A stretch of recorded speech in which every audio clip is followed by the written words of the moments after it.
Hello and welcome to Musical Lyrical Lingo. We're your hosts, Tim and LJ. Today and every week we will be discussing musicals, but specifically what they taught us. But specifically, your diction is wonderful. Oh, thank you. It is very good, I have to say. I was taught by some of the best. The best, I know. You were always very good with things like that. Yeah. Yeah. That was good. And sometimes it's funny, now that I teach speech and drama, trying to explain to the kids, Northern Irish accent is so hard, so you're having to do extra work whenever you're saying some things, and then you're going, how would you normally say it? And then they come and they're, oh no, that's not how you should be saying that in everyday life. It is funny. Yes. But thank you for that compliment. It's not often you give me a compliment. It was, well, I just felt bad after last week, I felt maybe I went a wee bit heavy. No, you were fine. I know. Of course it was. Wasn't saying I wasn't trying. No, but I do notice every time. My diction? Particularly in the intro. Now, it might go downhill as episodes go on, but might do. Okay. I'm joking. You all right? Yeah, I think. You think? Well, you're here. I'm here. And we're about to start another brand new week. Yeah. Here wasn't that concert at the weekend. It was great. Fabulous. It was great. I just love seeing musical theatre on TV. I know. Primetime TV. Bring it on. It just needs to be there at least once more a week. Often. Talking about primetime TV and musical theatre, can we talk the Olivier Awards for a minute? The 6th of April. Mm-hmm. It is being hosted this year by Beverly Knight and Billy Porter, who is currently living it up as MC in Cabaret. They are set to oh my goodness, what I'm saying. They are set to host this year's awards on Sunday, the 6th of April at the Royal Albert Hall. But you can't watch it because for some reason we can't watch the Oliviers. Is it not going to be on the TV? No. It's always on. Now it's on later. It's not. Yeah, but it'll still be on the TV. Okay. Yeah, it's so weird. They do it obviously it's on. Yeah. And then an hour later. Yeah. Clearly they just don't have the editors to edit it as they go. It's. Did I say it's at the Royal Albert Hall? I did. Yeah. And it's the 40th official ceremony. It's great. Under the Olivier Awards name. And I have been loving watching, particularly on Lauren Drew's socials, all the stuff that's happening for the Oliviers. Because as we've mentioned, she has been nominated for her role as Celine in Titanic. But there was a big thing in London there where they got to see their names on lights and they've got official certificates. It's just class, isn't it? It's so exciting. It really is. In other showbizy musical theatre news, Drew McConey, one of my favourite choreographers, who is now in his first season as artistic director in Regent Park Open Air Theatre. I also love that theatre. Have you seen anything there? Nope, haven't seen anything here. The production of Fiddler on the Roof that was there is going on tour. We should go because I think that now I don't like Fiddler as a show, but I would like to see that version. Anyway, so Drew McConey is bringing together old and new with 2 enchanting musicals set in tight-knit communities. So the season begins with a highly anticipated UK transfer of Jack O'Brien's Broadway production of musical comedy Shucked. I'm independently owned. Isn't that one of the best musical theatre songs you've ever heard? Yeah. I'm super excited for that because that musical intrigues me a bit. I know, yeah. And there was loads of buzz around it whenever it was obviously across the water. Excited. But I also didn't think it would come to London as quick as it has done. True. Do you know what I mean? So well done, Drew. Yeah. So there you go. All about corn as well, which sounds like a musical about corn. Yeah. Interesting. And then what's the other one he's doing? I'm trying to find it here. Musicals. Tom Greer reviewing the show on Broadway. Oh no, hold on. Where's the other one? Oh, Brigadoon. Yes. Brigadoon. I'm not overly bothered by Leonard and Lowe's. No. Brigadoon. But hey ho. You might do, you know, it might well, listen, here I am talking about wanting to go and see a Fiddler on the Roof. I know, you know what I mean? So there is something powerful about Regent Park open air theatre and the productions that go on, particularly in the summer terms. Yeah. Like, they do seem to excite me more. So, like, you know, like a fiddler that was there would excite me more than a fiddler. Yeah. Same maybe with Brigadoon. We'll just have to wait and see. They're I think they can take more risks there, can't they? Or they can experiment a little bit more. Yeah, I think so. It just it opens itself up. Now, it doesn't always work. For example, the Legally Blonde that ended up there, I'm not so sure I'd have been a fan from what I saw. Now, you can never... I like Lauren Drew's version. Yeah, you can never cast aspersions on something that you haven't seen. But, yeah. Yeah. And then excitingly, because I love this show, Priscilla, Queen of the Desert, has announced. Yes, let's go. Yes, it's announced a UK, Ireland, and international tour starting from February next year, opening in the Palace Theatre in Manchester. It is coming to the Opera House the 1st to the 6th of June, and then Dublin's Bord Gosh the week after, 8th to the 13th, I think, if I get my maths right. Go and see that. Yeah, would be good, wouldn't it? So there you go. There's your theatre news for this week, Lauren. Thank you, as always. You've kept us up to date. Absolute and we appreciate that. Took a wee mind blank with Brigadoon there. It's like, what else is coming? Doesn't matter. Shut, because that's all you care about. Yeah, it's Brigadoon. Snoresville. Moving on to this week, a musical that's not so much of a Snoresville, really. No, and has just announced a new cast. A new cast, and oh yes, the new cast for the tour that they're going to do. Yeah, absolutely. This week. What are we talking about? Moulin Rouge. Moulin Rouge. I don't know any of the names in the touring cast. I recognise the main girl's name, but I don't know where I know her from. So yeah. But anyway, it was just released. So it blows my mind that show is touring. I cannot wait to see how they tour that show. Having seen it in London. That's we'll talk about that. Yeah. But interesting, because they're going to have to do a wee bit of work to each theatre if they're going to do it exactly the same. But this is what I mean.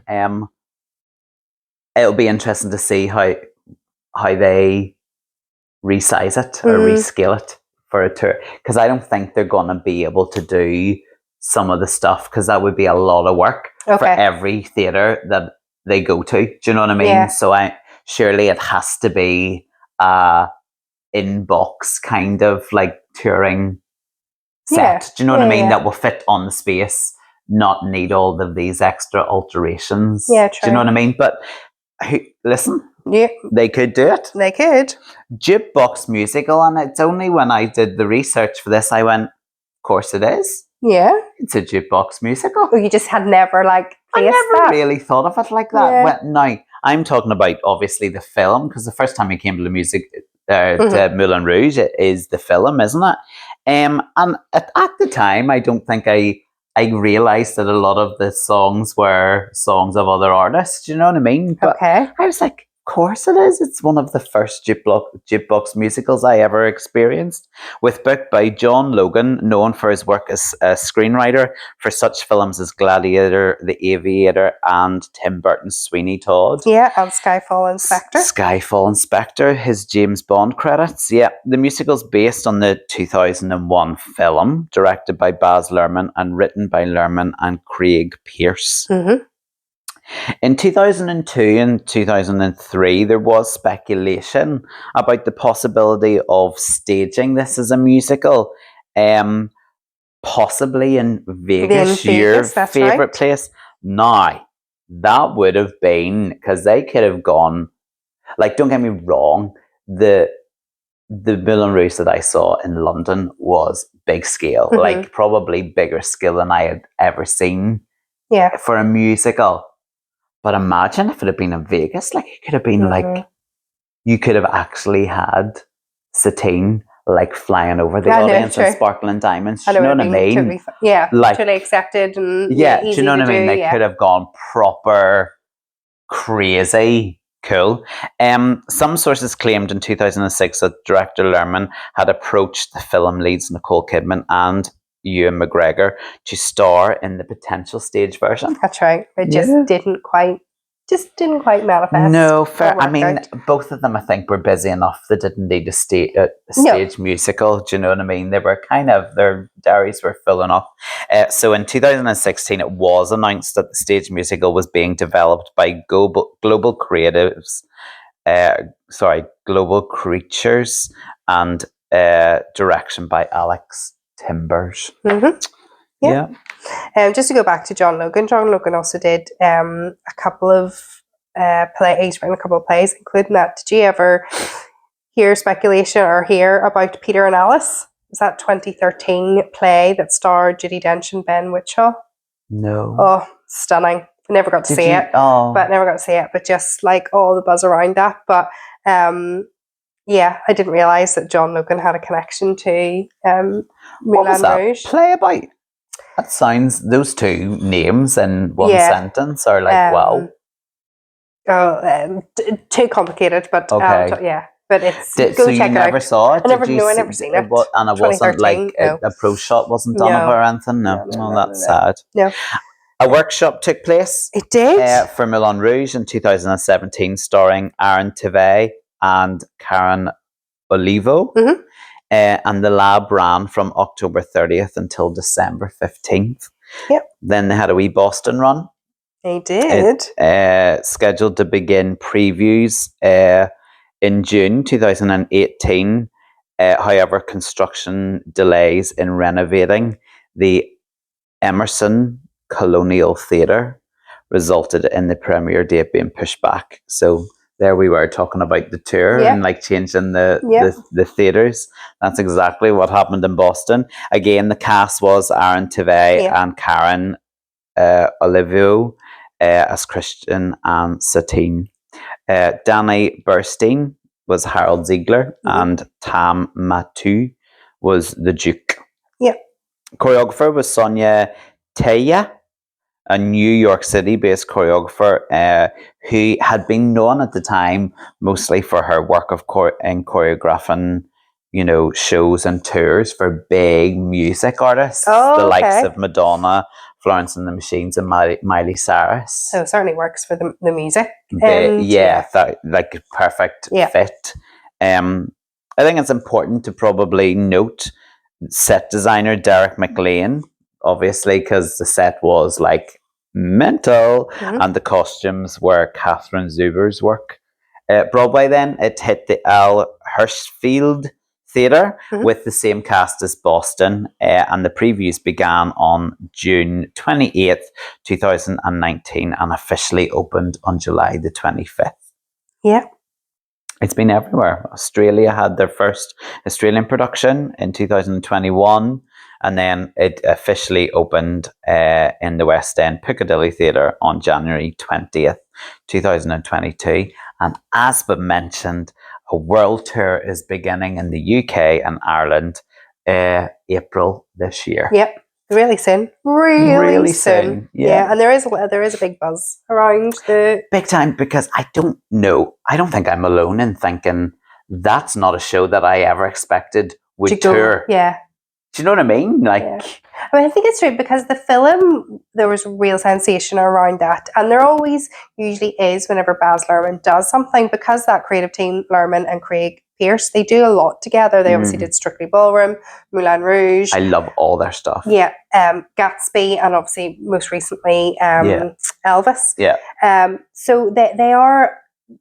Romeo and Juliet. Obviously. Anything that they touch is spectacular. Yeah. And lasts. And what is that word and that has I'm thinking of? Has a theatricality to it as well, which I love. It's timeless. Yeah. Obviously, so my 13-year-old has only just discovered Romeo and Juliet. Well, I was about the same age whenever that came out. So, I mean, it's really obviously it's Romeo and Juliet. It's based on Shakespeare, but Baz Luhrmann's version is timeless. Is she just not obsessed with it? Yeah, obsessed. That's the happiest news you could have told me today. I am absolutely blooming delighted with that.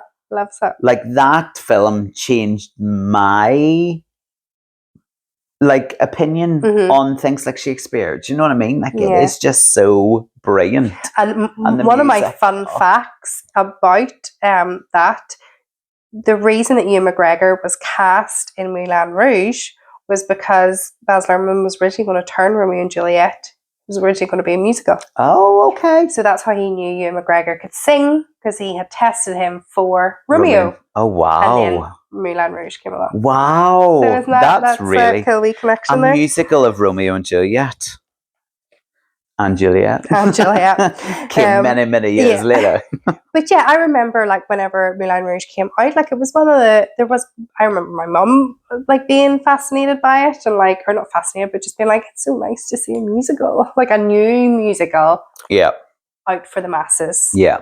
Obviously there was like pop stars, like mainstream. It came into the mainstream world because like Christina Aguilera, Pink.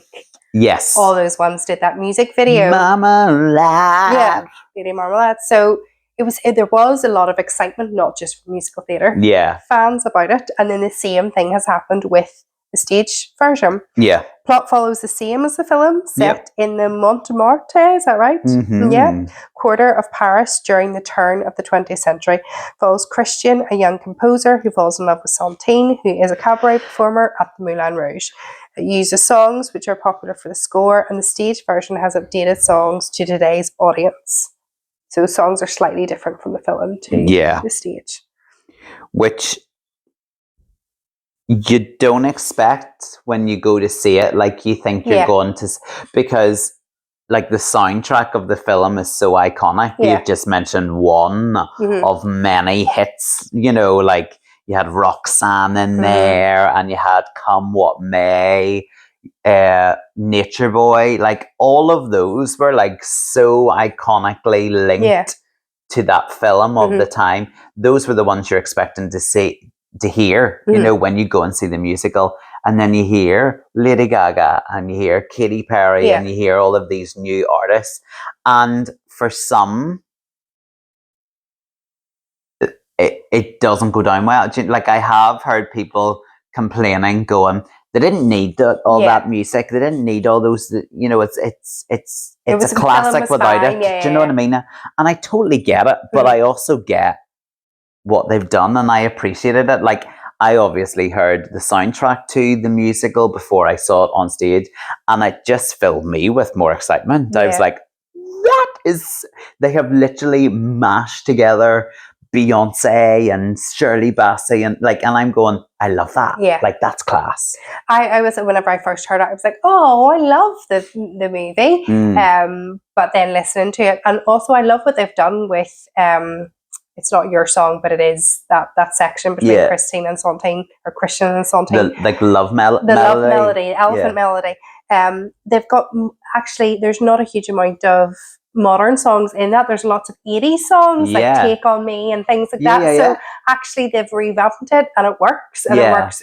No, and I think then you can have two separate identities. You can have the film, and you can have the stage version. And I think that is... And I also appreciate that they didn't just throw in new modern artists, you know. Yeah, they reworked there was the more songs. thought. Then I agree. It at the 74th Tony Awards, Moulin Rouge received 14 nominations and won 10 awards, the most for that evening, including Best Musical, Aaron Tveit for leading actor, Danny Bernstein for featured actor as Harold Ziedler, Alex Timbers won Best Direction, and Sonia Taya won Best Choreography. Now, it was a COVID season, wasn't it? Yeah. And there were a lot less shows eligible. That's right. For the Tonys that year. So, I mean, a cynic could weigh it up and go, well, but listen, I've seen it. I liked it. Yeah. I think it deserves it. But, I mean, there's still a big buzz around it. There's still, especially in Broadway. Yeah. You know, Jojo has been left to come back. You know, Aaron has left to come back. There's still loads of big names that are going into it. Yeah. And there's still people are paying tickets for it and wanting to see it. I just thought there was a massive difference. When you look at the critical acclaim, I just thought there was a massive difference between the Tony Awards and the nominations, and then the Olivier. So the London production was nominated for 5 Oliviers, including Best New Musical. It won won Best Costume Design. But then what was it up against that year? I suppose I don't know. Yeah, listen, when you're talking about awards, like it's always that, isn't it? It's like, what is it? Who missed out? With top Wicked loads. Missed out to Wicked Avenue Q. Missed out to do you know what I mean? Like that's even with the Oscars this year. 1,000%. You know, so yeah, it's all different. Anyway, what did you learn? That it was a jukebox musical. Oh, well, that's good. So from the actual movie, I learned a couple of things. So it was the first time I'd really heard about Bohemian.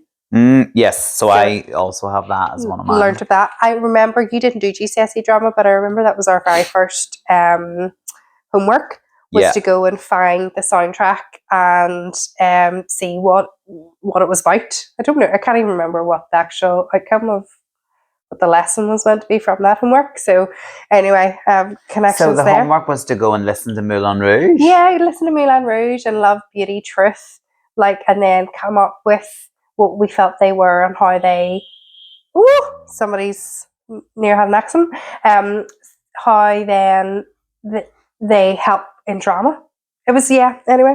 That sounds like the biggest waste of your time. I'm glad I didn't bother doing GCSE drama and rocked in for A level. Yeah. You all looked at me and you're like, what's he doing here? Yeah, I didn't. I know you didn't, only because you knew me outside of school. Yeah, Green Fairy. I never knew that was the nickname for absinthe. And it was also Kylie Minogue. And it was Kylie Minogue in the film. It took me 3 times watching that film before I went, oh, you knew that it was that's Kylie. Kylie's the Green Fairy. And then from then, I obviously asked the questions like, what is absinthe? Because I think I was drinking. And then my parents explained that that's banned in America. Yes. So I learned that. I particularly love that bit in the show. So they, when they take the green absinthe or the Green Fairy, they sing Chandelier. And it's so clever. I'm gonna swing from the chandelier. Yeah. It's very cool. And then obviously, we mentioned it, Lady Marmalade. That was the first time I was introduced to that song because it was everywhere. Everybody was singing it. I think even in school, girls were doing it for talent shows. It was absolutely everywhere. So, voulez-vous coucher? I can't even say it. Voulez-vous coucher avec moi ce soir? That's the only French I can speak. Yeah, and it's very naughty. What have you just said? Well, what have you just said? Would you like to sleep with me, sir? Yes, translated into English. Do you want to sleep with me tonight? Yeah. Rude. That's the only French I know. Very, I go to France. Very rude.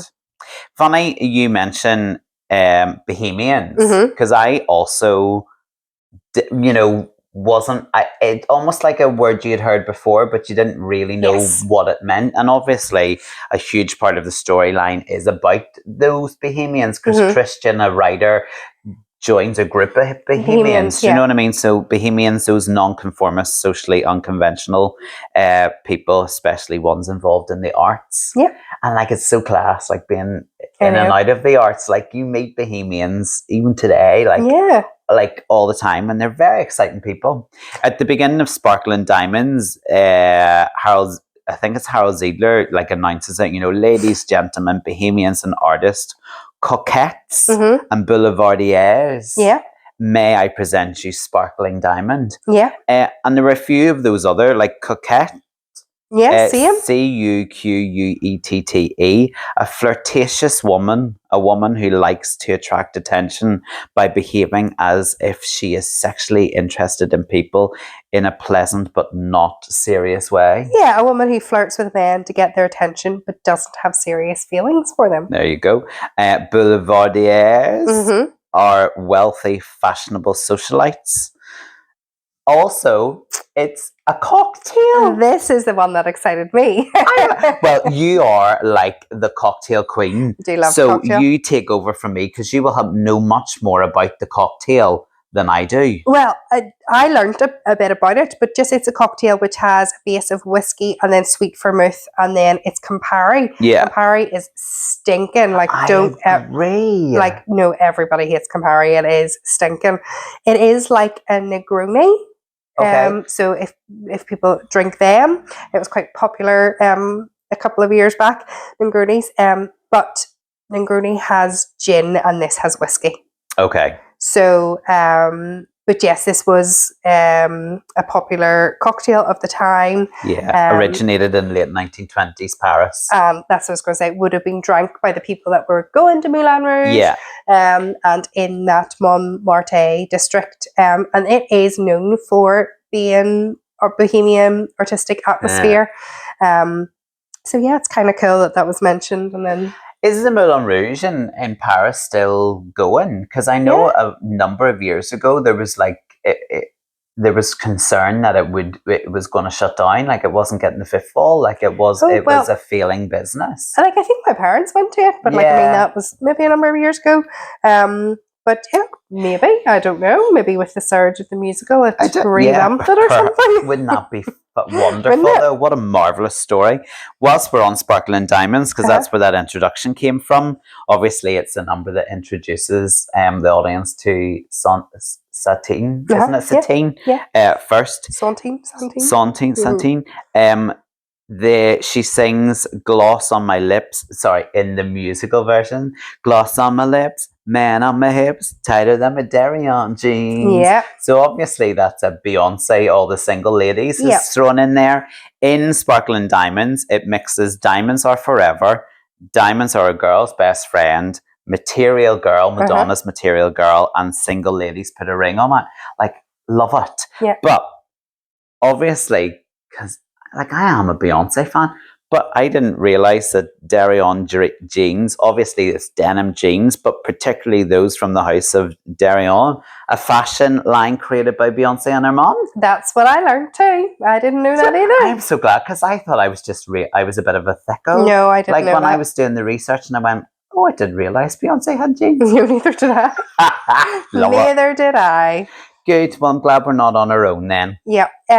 The Lady Marmalade, which we've talked about, but I didn't realise that Creole Lady Marmalade is actually about prostitutes in New Orleans.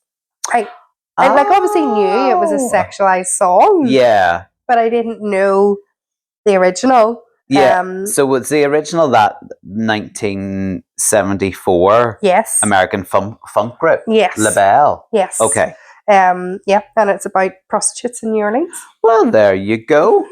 I mean, the music is sensational. Like, in the opening number, it consists of 14 different songs. 14. Including Lady Marmalade that you've just said, Mr. Big Stuff, Money, That's What I Want, Barry Gordy's hit, Talking Heads hit, Burning Down the House, Aerosmith's Walk This Way, David Bowie's Let's Dance, and then I love Dead or Alive's You Spin Me Round Like a Record. And that's just a few, do you know what I mean? There's 14 in total. Yeah, so there you go. Now, Satine is a cabaret singer and a courtesan. Yes. And I didn't know what a courtesan was when I first saw the film, and was a wee bit shocked when I looked it up and I found out, as a young wee boy what her role was within. Naive little me. Okay. Didn't realise that a courtesan was actually a prostitute, or a prostitute for courtly, wealthy and upper class clientele. Yeah, so there's different levels, you know. Yeah. Historically, the term referred to courtier, a person who attended the court of a monarch or other powerful people. Yeah. She also dies. Yeah. It's not a spoiler. Spoiler alert, in case you haven't seen it. Yeah. Where have you been? Like, why have people not watched Moulin Rouge? I nearly watched it again for this podcast, but I might watch it later. Yeah, I might watch it later. She dies of consumption. Again, the young me, naive little me, didn't know what consumption was. So it was just another name given to tuberculosis. Yeah. And it generally affects the lungs. Go figure. That's why she was coughing blood into her wee hanky. Well, so watching Moulin Rouge, and whenever she's coughing the blood, I then knew that was TB, tuberculosis, because my favourite film is Tombstone, which is... sounds cheery. It is the best film ever. It is about the OK Corral, and I just love it. And one of the characters in that is constantly coughing into a tissue and coughing up blood. So I was able to There you go. See, you are smarter than me. Like we've said before. Like, I just watch a lot of movies. one of my favourite bits, both in the movie and then in the musical when I saw it in London, was the pitch song, as they call it. So exciting. So exciting. And I love how that comes about because they're thinking on their feet. Yeah, and hilarious. We all can do that as creatives. We can think on our feet. Absolutely. And they have to like come up with basically the plot line of this musical. So-called play or musical that they want to put on in the Moulin Rouge. They sing Worthy of Even the Best Raconteur, a tale in the shadows of dear Sacré-Cœur. Oh, your French is very good. Thank you, A at GCSE. Oh, go you. I haven't spoken a word of it since. But a raconteur is a storyteller, a person who tells anecdotes in a skillful and amusing way. And they themselves were like raconteurs. You know what I mean? Then Sacré-Cœur is a famous Roman Catholic church and basilica in Paris where the musical is set. Oh, interesting. Yeah. They also sing Sweet Satine, who plays her ingenue. Yeah, ingenue. What is that? An ingenue is an innocent or unsophisticated young woman, especially in a play or a film, naive, virtuous, and candid. Yeah. Now, have we come across ingenue before? Was it Sound of Music? Was it Sound of Music? No. Was it Cabaret? Maybe ingenue. I don't know. I just like saying the word ingenue. And then the last one from the pitch song, they sing the most lascivious raconteur around. And a raconteur is a person who engages in dishonest and fraudulent business dealings. Ooh. You raconteur. I see. You reading a book about a raconteur? That's interesting. Very good. How strange. In truth, sorry, I was talking to EP Aaron there, not me. who's so interested in our podcast. He's reading a book. See, when he's not hosting, when he's not a host, he couldn't care. No, I know. Just sits there reading his book. In truth, beauty, freedom, and love. It says everyone's like Cristal, Maybach. So obviously, Cristal is a type of champagne. Oui. And Maybach is a luxury Mercedes-Benz. Oh, there you go. Sounds like a red wine. Yeah, I think they're Malbec. Yeah, I was like, there is my favorite type. I love a Malbec. Also, Moulin Rouge. We loved like listening to my parents' music, especially on a Sunday when we would have went for like drives and stuff. So we were introduced to Police and Sting and Fleetwood Mac and all of those, Rolling Stones, whatever. So I knew the song Roxanne, but I didn't know what Roxanne was about. Roxanne, it's another prostitute. It's about prostitution. I didn't know that she was a prostitute. Now hold on, even naive little me. But I didn't.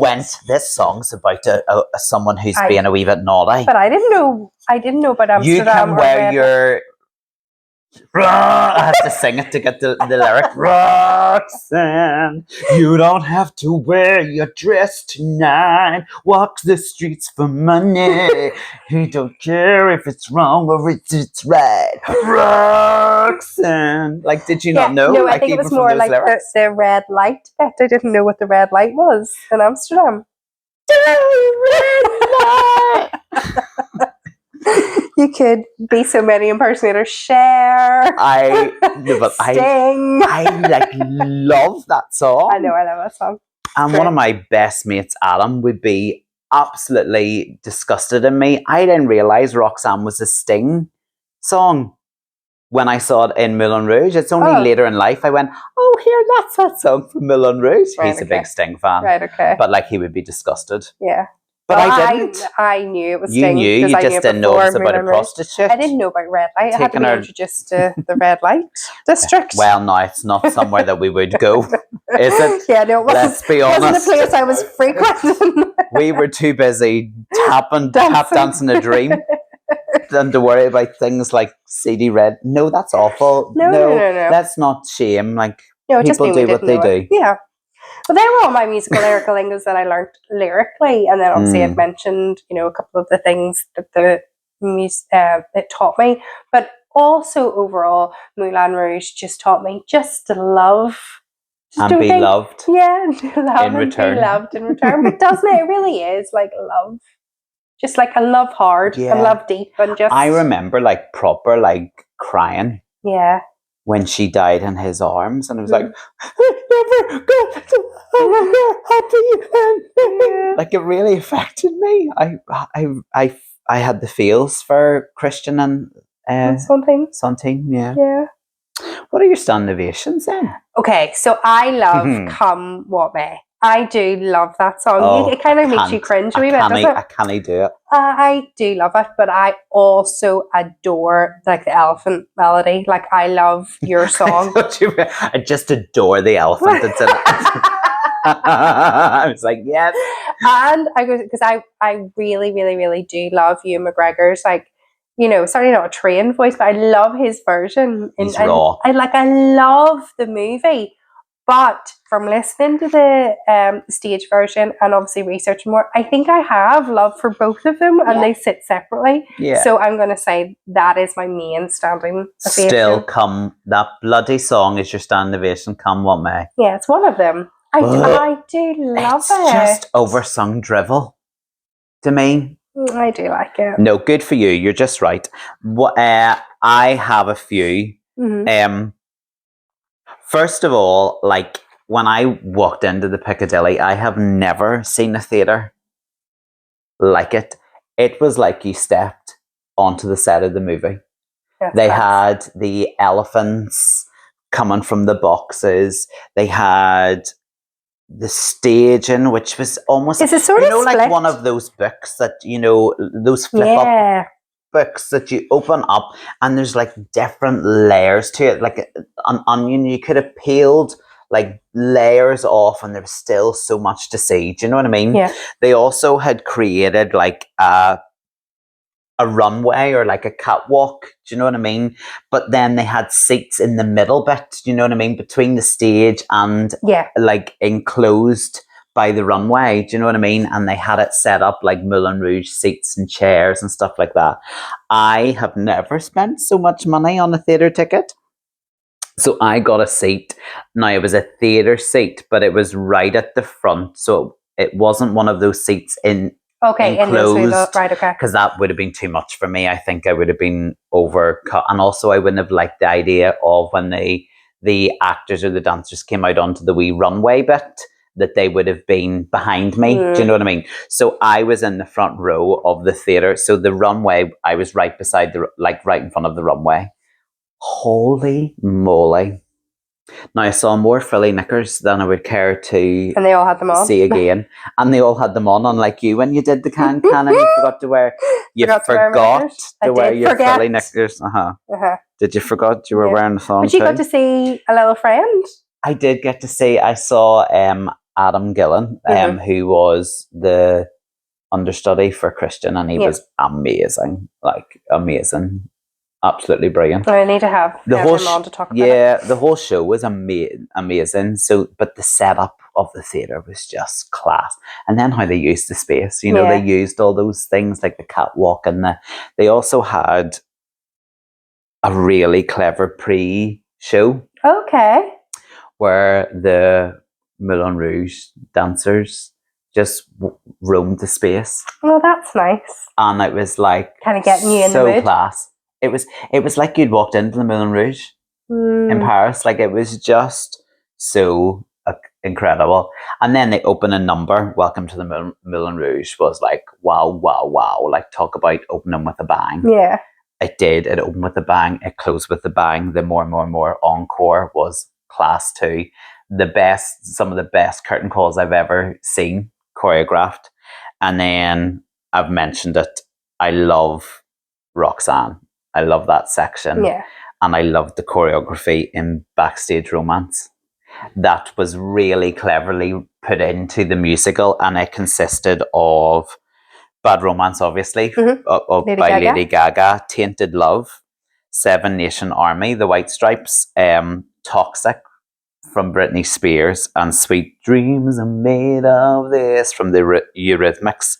But like, the choreography was just insane. Yeah, it's a real spectacle, isn't it? That's exactly it. And it was a spectacle from start to finish, to the extent that I don't know if I ever want to see it again. Okay. Right?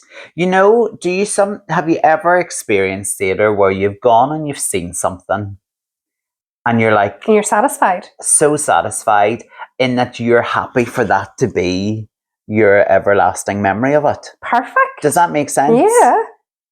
Now, was it the most deep and meaningful piece of theatre I've ever seen? No. But did I walk away going, wow, what a night in the theatre? Was I entertained? Yes. And worth it.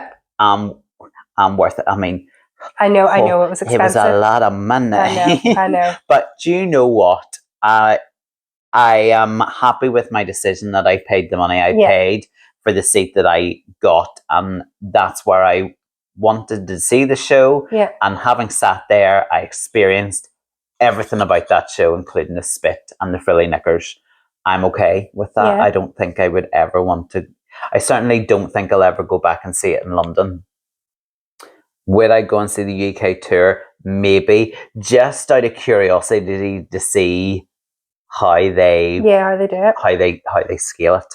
Yeah. Because it was the scale was so huge and so massive in London. Yeah. Interesting. Yeah.